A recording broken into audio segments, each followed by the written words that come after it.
The one and the only, C1 Aries of the North. The entire city of Channing was on high alert. A military aircraft was making its landing at the Channing International Airport.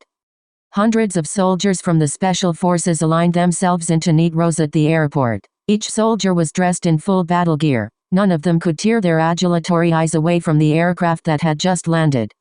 There was a sense of eager anticipation in the air. Nathan Cross made his way down the aircraft stairs after he had exited. His black combat boots creaked with every step he took. Attention. Salute. The strident voice of the officer pierced through the air with a note of authority and discipline. The troops raised their right hand uniformly to give their salutes while greeting him concertedly. Welcome to Channing, sir. He was their general, whose actual name was Nathan Cross, although they liked to refer him as the Aries of the North. That was because he had never lost a battle in his distinguished military career, since the day he had joined the army as a young chap. His track record for the past 5 years had been jaw-dropping when he had led the troops to several significant victories in the north. He had repeatedly defended the borders from invading enemies. The country owed it to his tactical genius and strategic astuteness for the peace and prosperity that it was enjoying today. With a tall and muscular physique, Nathan Cross was an attractive man. His luminous eyes sparkled like diamonds in the dazzling sunlight. Nonetheless, he seemed a little displeased. Knitting his brows together, he muttered to Colin Dunn, captain of the National Guards, "Didn't I tell you to keep a low profile? That's what I've been telling the Channing's authorities, sir. I'd never expected that they would make such a fuss about it. Colin Dunn replied abashedly. Send the troops back and inform them to lift the red alert status, reverting everything to its usual course. The same goes for you. I don't need you to follow me around. I have my own arrangements. Yes, sir. Colin Dunn clapped his heels together and saluted. Nathan Cross strode out of the airport alone, accompanied by a sudden myriad of strange emotions that tugged at his heart, which was a huge departure from his usual calm demeanor. 5 years ago, the grief from his mother's passing had forced him into a drunken stupor and left him sleeping on the streets. A kind-hearted lady took pity on him and tried to give him a hand. But his desires, aroused by drunkenness, got the better of him as he forced her to have sex with him. By the time he had woken up, the lady had left. It had been 5 grueling years for Nathan as he exhausted all the possibilities to find the lady. Unfortunately, all his efforts had come to naught. It was only until recently that he finally got a hold of the information he had been looking for. His sources had informed him that her name was Penny Smith, and that she was still unmarried. She had given birth to a daughter, Queenie Smith, a corollary of their one-night stand. It pained him to think about the dreadful life that the two had to face over the past few years. Now that I've found you, I assure you that there will only be joy and happiness in your lives from now on, he solemnly vowed. I shall give you the wonderful lives that you both deserve. In the meeting room of Diva Limited, Penny Smith was amidst a discussion with her client, Derek Harvey. Dressed in a smart suit, Penny appeared businesslike, yet stunningly attractive. However, her face was full of rage as she glared at the fat, pudgy man in front of her. I'm sorry, Mr. Harvey, but I'm unable to oblige your request. I'm not one of those who would give myself away merely for the sake of a contract. She rejected him indignantly. With that being said, she stood up and turned to leave the meeting room. Derek Harvey stretched out his flabby arms to block her from leaving. Don't be mad, Miss Smith.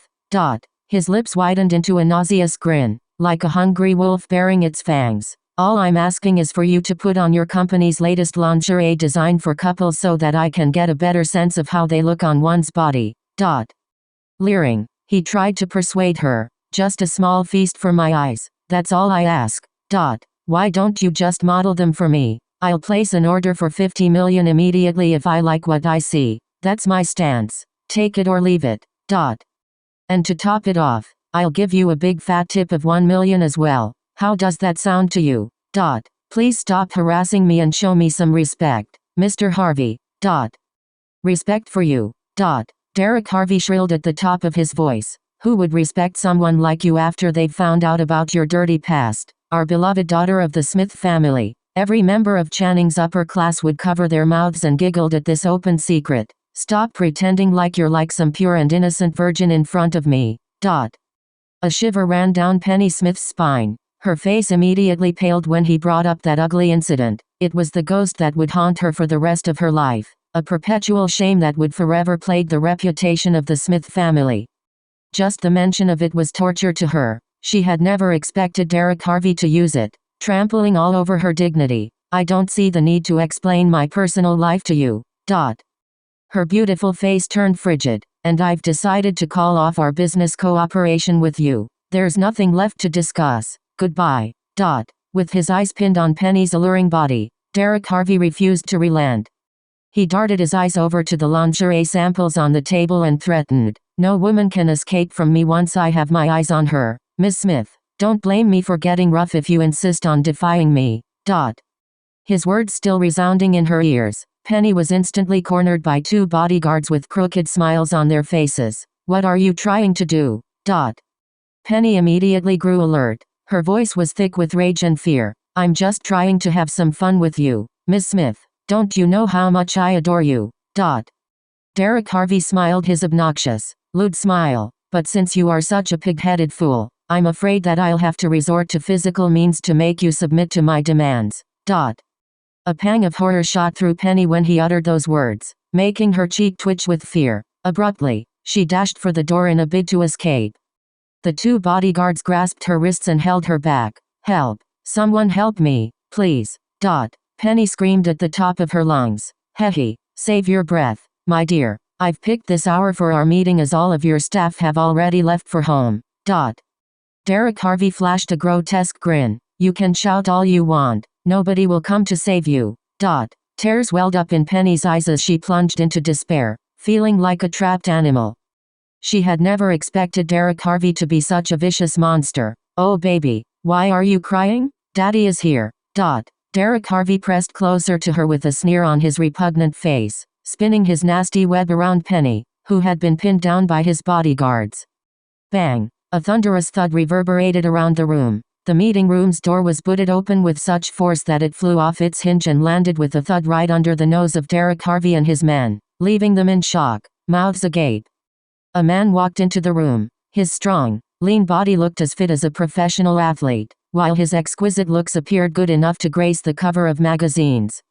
He was Nathan Cross. Penny gave a start the moment she saw Nathan. It's him. She had fought back her tears even when Derek Harvey had almost molested her. Yet the sight of Nathan made her tears run like rivulets down her cheeks. A sharp pain stung Nathan's heart upon seeing Penny cry like a baby, melting the layers of ice within him. 5 years ago, she had saved him in a chance encounter. Yet, in his inebriated state, he had taken her by force and had non-consensual sex with her. Over the past 5 years, Nathan had never stopped looking for her. Her face filled his dreams every night. She was incontestably the most unforgettable woman he had met. Now that they found each other again, the inexplicable look in their eyes spoke 1,000 words. Derek Harvey's voice snapped both of them back to their senses. "Who the hell are you?" His eyes were narrowed and full of menace as he assessed Nathan, who was dressed in civilian clothes. "Come with me." Nathan beckoned to Penny with his gaze fixed on her. He did not answer Derek Harvey's question, nor did he spare him a glance. Penny shook her head fervently. Her tears were streaming down like waterfalls. This was the man who had raped her 5 years ago, bringing shame to her family as he turned her into the laughingstock of the entire Channing. Her own resilience amazed her. She survived the scathing tirade of mockery and insults that the others had launched at her. Yet the same man who was now standing in front of her had not shown the slightest bit of compassion to her plight. The first sentence he had uttered was a condescending order to leave with him. "What do you take me for? A slave?" Derek Harvey had been so close to laying his hands on Penny, but Nathan's sudden appearance thwarted his grand scheme. His eyes bulged angrily while his flabby chin quivered with rage when he heard that Nathan was going to take Penny away with him. "How dare you meddle in my affairs, you punk!" He snarled. "Quinn, Luke, I want you to smash his legs and make sure that he'll never be able to walk again." "Yes, boss."